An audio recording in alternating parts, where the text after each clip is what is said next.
Hello friends, welcome to இது உங்கள் சமையல்.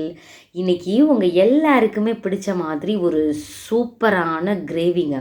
அப்படியே ப்ரானில் ரொம்ப ஈஸியாக ஹோட்டலில் கிடைக்கிற டேஸ்ட்டு மாதிரியே அப்படி என்ன மசாலாலாம் அரைச்சதில் போட்டிருக்காங்க அப்படின்னு சொல்லிட்டு வாங்க வீடியோக்குள்ளே போயிட்டு சட்டன் பார்த்துடலாம். ஃபஸ்ட்டு ஒரு கடாய் எடுத்துக்கோங்க. நல்லெண்ணெய் சேர்த்துக்கலாம். இதுக்கு நல்லெண்ணெய் கொஞ்சம் கூடுதலாகவே சேர்க்கணும். அதனால் ஒரு 3 டேபிள் ஸ்பூன் நல்லெண்ணெய் இதில் இருக்க மாதிரி பார்த்துக்கோங்க. கடுகு 1 டீஸ்பூன் சேர்த்துக்கலாம். நல்லா பொரிஞ்சதுக்கப்புறம் சோம்பு இருக்கு இல்லையா, அது 1 டீஸ்பூன் சேர்த்துக்கோங்க. நல்லா வெடிச்சிடட்டும். அடுப்பை கொஞ்சமாக லோ ஃப்ளேம் பண்ணிவிட்டு வெங்காயம், சின்ன வெங்காயத்தை குட்டி குட்டியாக கட் பண்ணி செய்யுங்க. சின்ன வெங்காயத்தில் செய்யும் பொழுது தான் இந்த டேஸ்ட்டு ரொம்ப சூப்பராக இருக்கும். பார்த்திங்கன்னா இது ஒரு 150 கிராம்லேருந்து 200 கிராம் அளவு இருக்கும். அந்தளவு இந்த மாதிரி கட் பண்ணி சேர்த்துக்கோங்க. குட்டி குட்டியாக கட் பண்ணிக்கிறணும். நல்லா வதக்கிடுங்க. இப்போ ஒரு மசாலா ரெடி பண்ண போகிறோம். இதில் என்னென்ன சேர்க்கணும் அப்படின்னா, மல்லி 3 டீஸ்பூன் சேர்த்துக்கலாம். ஒரு ஸ்டார் அன்னாச்சி, அதுக்கப்புறம் ஒரு கொஞ்சோண்டு 1 இன்ச் அளவு பட்டை, 1 டீஸ்பூன் சோம்பு, 1/2 டீஸ்பூன் சீரகம், அப்புறம் ஒரே ஒரு பிரியாணி இலை, மிளகு 1/2 டீஸ்பூன். இதை எல்லாத்தையும் சேர்த்துட்டு லைட்டாக வறுத்து விடணும். அதனோட மனம் வரணும், அந்தளவுக்கு வறுத்து விடுங்க.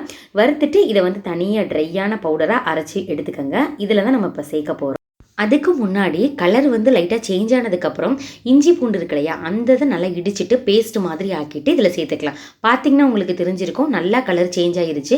ஒன்றையும் இப்படி வெயிட் பண்ணி பொறுமையாக செய்யும் பொழுது தான் உங்களுக்கு அந்த எக்ஸாக்ட் டேஸ்ட்டு கிடைக்கும். இஞ்சி பூண்டு பேஸ்ட்டு ஒரு 2 டீஸ்பூன் அளவு போதுமானது. நல்லா பச்சை வாசனை போகிற அளவுக்கு நல்லா இதை வதக்கி விடுங்க. அதுக்கப்புறம் இதில் குட்டி குட்டியாக கட் பண்ணி வச்சுருக்கிற தக்காளி பழத்தையும் இதில் சேர்த்துக்கலாம். நான் இன்றைக்கி சின்ன சைஸாக இருந்ததுனால 2 தக்காளி பழம் எடுத்துருக்கிறேன். நல்லா பெருசாக இருந்தது அப்படின்னா நீங்கள் 1 கூட எடுத்துக்கலாம். நல்லா அதை இதோடையே சேர்த்து வதக்கிட்டு இப்போ நம்ம மசாலா ஐட்டம் சேர்க்க ஆரம்பிச்சிடலாம். காரத்துக்கு தகுந்தாப்புல மிளகாய்த்தூள் சேர்த்துக்கலாம். நான் 1 டீஸ்பூன் அளவு சேர்த்துருக்கிறேன். அதே மாதிரி உப்பு சேர்த்துக்கங்க. மஞ்சள் தூள் கொஞ்சம் சேர்த்துக்கலாம். இப்போ நம்ம அரைச்சி வச்சிருக்கிற மசாலா பவுடர் இருக்கு இல்லையா, வறுத்து வச்சுருந்தோம் இல்லையா, அதையும் சேர்க்க போகிறோம். ஏற்கனவே நம்ம மிளகெல்லாம் சேர்த்து அரைச்சிக்கிறதுனால காரம் செக் பண்ணிவிட்டு நீங்கள் யூஸ் பண்ணிக்கலாம். இது ஸ்பைஸியாக செய்யும் பொழுது டேஸ்ட்டு ரொம்பவே நல்லாயிருக்கும். இப்போ மசாலா பவுடரையும் நம்ம இதில் சேர்த்தாச்சு, அரைச்சி வச்சதையும். நல்லா அடுப்பை லோ ஃப்ளேம் பண்ணிவிட்டு இதை மிக்ஸ் பண்ணி விட்டுட்டே இருங்க. இப்போ நம்ம ப்ரான் இருக்கு இல்லையா, இறாலை கழுவி க்ளீன் பண்ணி எடுத்து வச்சுருக்கோம்ல, அந்த இதை இதில் சேர்க்க போகிறோம். இதுக்கு தண்ணி எக்ஸ்ட்ராவாக ஊற்றணுன்ற அவசியம் இல்லை. தேவைப்பட்டால் கொஞ்சம் மட்டும் சேர்த்துக்கலாம். நீங்கள் மசாலா பவுடர் சேர்த்த உடனேவே இறாலை சேர்த்துடக்கூடாது. கொஞ்சம் நேரம் வெயிட் பண்ணுங்கள். இது பச்சை வாசனை போகட்டும். இப்போ இறாலை நம்ம சேர்த்துக்கலாம். அடுப்பு லோ ஃப்ளேம்லேயே இருக்கட்டும். சேர்த்தாச்சு. இப்போ இதை நல்லா மிக்ஸ் பண்ணி விடுங்க. மசாலாவோட இந்த இது உடஞ்சி போயிடக்கூடாது. ஜென்டிலாக மட்டும் மசாலாவோட இது பண்ணிகிட்டு இருக்க மாதிரி நல்லா அதை மிக்ஸ் பண்ணி விடுங்க. பார்க்குறதுக்கு திக்காக இருக்கிற மாதிரி இருக்குது. இன்னும் மசாலா எதுவுமே இதில் ஏறலை. இப்போதைக்கு இதில் தண்ணி எதுவுமே சேர்க்காமல் ஒரு மூடி போட்டு மூடி வச்சிட்டோம் அப்படின்னா இதிலேருந்தே தண்ணி வெளியேறும். மசாலாவோட பச்சை வாசனையும் போயிடும்.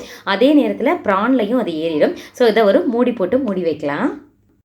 ஒரு 5 மினிட்ஸுக்கு இது இப்படியே இருக்கட்டும். 5 மினிட்ஸ் ஆயாச்சு. பாருங்களேன், அப்படியே கலர்ஃபுல்லாக மாறிடுச்சு. இதுலேருந்து எவ்வளோ தண்ணி வெளியே இருக்குன்னு பாருங்களேன். ஸோ நம்மளுக்கு தண்ணி எதுவுமே சேர்க்காமல் இதுவே போதுமான அளவு இருந்தது. நீங்கள் அடுப்பை மீடியம் ஃப்ளேமில் வச்சுக்கணும். ஹை ஃப்ளேமில் வச்சுட்டு இது பண்ணக்கூடாது, மூடி வைக்கக்கூடாது.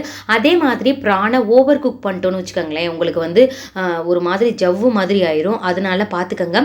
இதை கரெக்டான பதத்தில் இருந்தால் தான் டேஸ்ட்டு ரொம்பவே நல்லாயிருக்கும். நான் கொஞ்சமாக மிளகாய் தூள் இதில் ஆட் பண்ணிக்கிறேன். உங்களுக்கு தேவைப்பட்டுச்சுன்னா நீங்கள் இதை சேர்த்துக்கலாம். காரம் இன்னும் கொஞ்சம் தூக்கலாக இருந்தால் ரொம்பவே நல்லா இருக்கும் இல்லையா, அதுக்காக தான். ஒரு 2 நிமிஷத்துக்கு இது இப்படியே கொதிக்கட்டும். நல்லா மிக்ஸ் பண்ணி விடுங்க. நல்லா குக் ஆகிருச்சு.